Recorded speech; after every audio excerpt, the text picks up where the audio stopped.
The fishers, you see, they knew one thing. They knew that you have to clean your nets.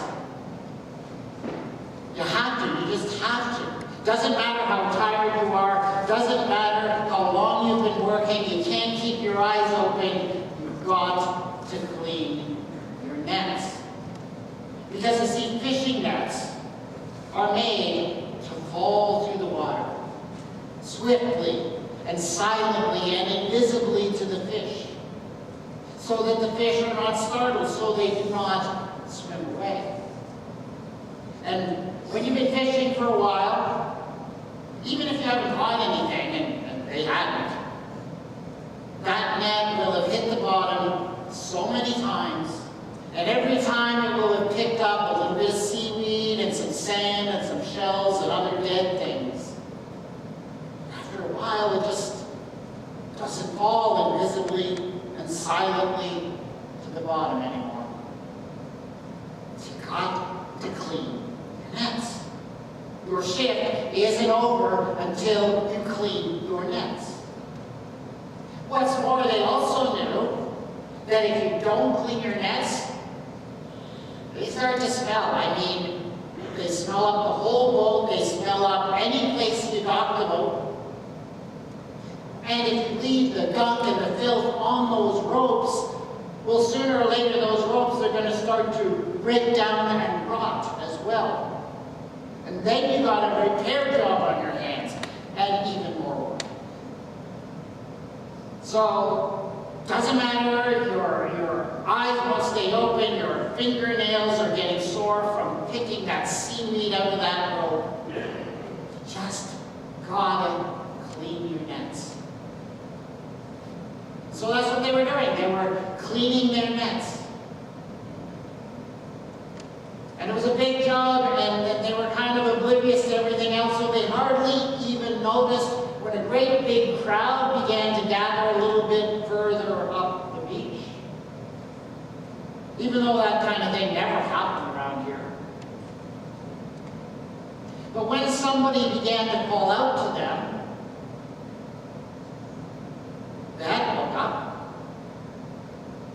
And they looked up and they were surprised to see that they knew who it was, because you see, they heard the stories about a man from Nazareth who'd been traveling around Galilee, preaching, gathering crowds, healing, performing wonders. And they even had heard the description, so they knew who he was. And when he came up to Simon, as he crouched at his work, and when he asked Simon if he could borrow one of his boats for a little while, just to go out a little bit from shore and speak more effectively to the crowds, Simon, he grunted and got up and pushed the boat out a little bit from shore, and then waded back in and crouched back to his work. So it is, we have that rather absurd picture, when you think about it, that absurd opening scene in our reading this morning from the Gospel of Luke. Jesus of Nazareth, who we know as the Christ, the Son of the living God. He is sitting on the bow of a boat, preaching to a crowd gathered on the shore, and speaking words that honestly I think any one of us would give almost anything to hear firsthand. Words of hope, words of redemption, the words that would launch a movement that would transform the world.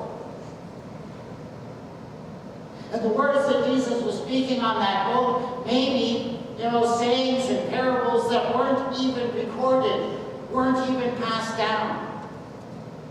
Because apparently his disciples weren't listening. Maybe these are even words that have been lost to all history. This is a momentous event. And where are Peter, Simon Peter, James, and John? the people who will soon form the nucleus of this new thing called the church, where are they? Well, they are a little bit down the beach. Not really listening. Cleaning their nets. And yes, I know you'll say to me, yeah, but Scott, you just told us how important it is to clean your nets. That you've got to take care of it. Net hygiene really matters. If you don't take care of your tools as a fisher, you can't do your job. They were doing a good thing. And yes, I agree, they were doing a good thing. But were they doing the best thing? Were they doing the best thing? And I ask this question not merely for the sake of Simon Peter and James and John. Because I think pretty clearly this is not just about them. Simon Peter, James, and John will, as I say, form the nucleus of that group of people that will become the Christian church. They represent the church. And what the church is called to do and to be. And in many ways, they, at this moment, remind me a fair bit of the church that I sometimes see. Not just here, in many places. We get busy in the church taking care of our nets, cleaning and maintaining our nets. We're pretty good at it, in fact. We take care of our buildings. We make sure that our administration and programs run smoothly. We're pretty good at forming committees and putting together plans and talking about it.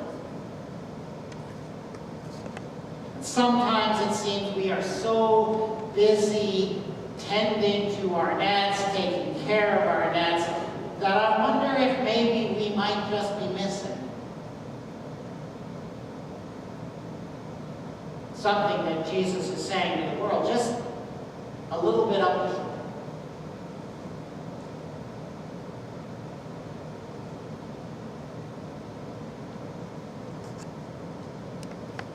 Hey, Simon, how's it going? Simon looked up from the messy, still dirty net in his hands to see a figure looking down upon him. The western sun behind his head. He'd been focused so closely on the knots in his net that he couldn't really make out the face for a while.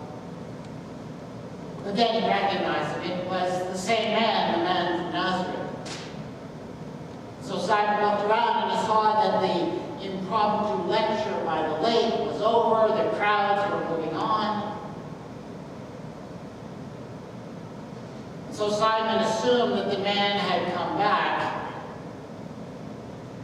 to thank him for the use of the boat. So Simon Peter granted her welcome and quickly turned back to that little tiny piece of seaweed that he just couldn't get out of that knot. But the man, apparently, he couldn't take a hint. He said to Simon, what do you say that we take your boat out, go out into the deep, and throw down your nets, and see what we catch? Simon's eyes rolled way back in his head. Great, he said to himself. Another landlubber, another amateur, who thinks he knows more about catching fish than we professionals. You know what he's going to want to do? He's going to want to go out there, he's going to want us to throw our nets out a few times, and we're not going to catch anything, and then our nets are going to be all dirty again, and we're going to have to clean them before we can go home. You know that's what he's thinking. So I said, Master, We have been working all night long and we have not caught anything. But then, you see, then he caught something in the man's eyes. Wasn't sure what it was, but it was filled with this sudden desire to know what it was this man was thinking. And so in spite of himself, he found himself saying, but if you say so. You say so, we'll do it. We will go out. We will let them dance.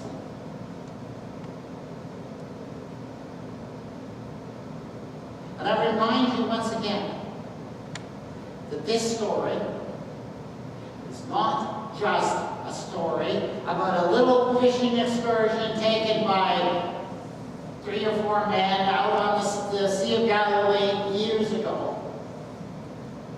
This is very clearly a symbolic tale. Very many elements in this story are meant to represent things. We have, as I mentioned, Simon, Peter, James, and John, the people who will form the core of the discipleship group that will become the church. They represent the church. The story is about the activity of fishing. And fishing is a metaphor that is used throughout the early church as the idea of the work that the church is called to do in the world. The work of sharing the gospel in word and in deed. There's also another word in this story that is full of symbolic meaning. Because despite our translation this morning, what Jesus actually says to Simon is this: let us go out to the deep. He uses specifically that word deep. It gets translated as the deep water, but he says the deep. And the deep, you need to understand, is an important biblical, symbolic, mythological term. The deep refers to that primordial chaos that God is trying to save this world from. So we even have a reference to God's great mission for this world in this story. So every element in the story is constantly reminding us that this isn't just about Simon, Peter, James, and John, it is about the church. So we need to read this story asking the question, what is Jesus saying to us in the story? What is he saying to us? And what he's saying is pretty clear, isn't it? He's saying, why don't you get about the work that I called you to do? Why don't you get about fishing for people? And you know what we say? Oh, Master, we worked all night long. We haven't caught anything. Don't you know, Jesus? We have been at the work of the gospel, the ministry of the church for a long, long time. For generations, we've been here on Queen Street. And we have preached the word of life, and we have fed the hungry, and we have clothed the naked. And we've sent out missionaries to the world. We've done it all. And we're tired. Lord. Tired. And what's more, the methods, the fishing methods that we used to use all those years, they don't really seem to be working with the same efficiency as they once did. And sometimes it feels like we've been working all night long and we haven't caught anything. Jesus, can't we just clean our nets and go home? Tired. Yeah, I think there's a lot in the story that reminds me of how we often do feel in the life of the church. But there's something else, I think, that we need to listen to. Something else we need to pay attention to. Because one thing I really noticed reading this story this week was there's a lot of focus on nets that I kind of missed before. Now, in this story, what are the disciples doing? They are focusing on cleaning and maintaining their nets. They're worried about their nets, that they be kept strong, in good condition, that they don't smell bad, that they don't break down. And Jesus wants them to use their nets. And they hesitate. Simon hesitates about using the nets. And I think one reason why he hesitates is because he recognizes there's a certain risk to that. If we use our nets, they might get dirty, they might get broken. And guess what? That fear is justified.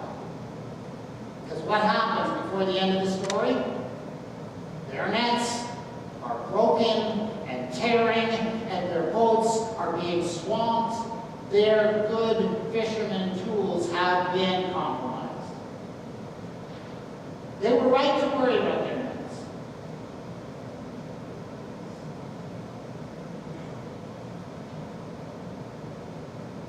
Sometimes I think we in the church, we spend a lot of attention on our nets, cleaning our nets, maintaining our nets, worrying about the risk to our nets. And I know you'll say to me, yeah, but Scott, didn't you just say that net hygiene is really important? You have to take care of your nets. You cannot be a fisherman if you don't have good nets. Yes, that's true. But I wonder what Jesus would say to us if we begin to think that the care for our nets is more important than using our nets for what they're intended for. You know, here at St. Andrews, we have a wonderful, beautiful building. We love the building, and it's also kind of nice to see that this building is regularly and commonly used for all kinds of ministry and outreach into our community. Every week, in and through this building, hungry people are fed. Hungry families are given food to take home for their families. Every week, pounds and pounds, and you wouldn't believe how much comes in. Pounds and pounds of clothes are received and sorted and then given out to people who need the most. People come in, people who are troubled or struggling, and they are given counsel and help and encouragement. Children come in, and they are given an understanding of the love of Jesus Christ and the tools they need to grow in Christ every week. And you know what? All of those activities, guess what they cause? Clutter and mess and dirt. And every one of those activities brings with it the risk that something might get broken or stained or dirty.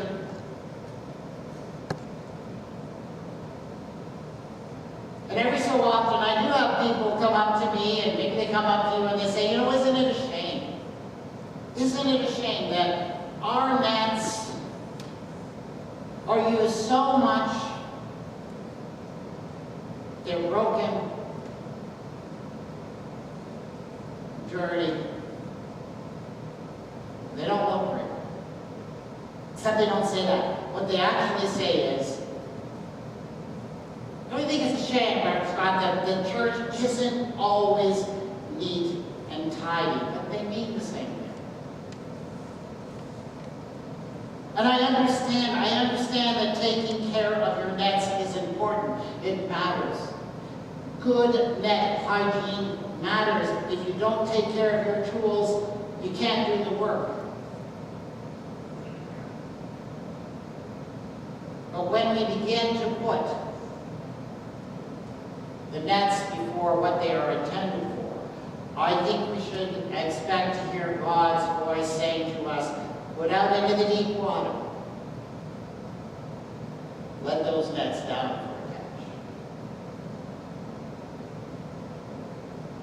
nets that we have in our church today are a wonderful gift. A gift that we have received from those who have gone before us. It's wonderful to take good care of them, to keep them as clean and tidy as possible. But never let us forget why we received them, what they were given for. They were given so that we might risk them by going out into the deeps and pulling people out of the depths of human despair that actually exists in our world and our community around us. They were given to us so that they might be used to fish for people. So whenever we're tempted to say, let's just concentrate on cleaning the nets, I think Jesus will come up to us and say, Simon, get up off your knees. Let's head out into the deeps. Take a few moments in silence.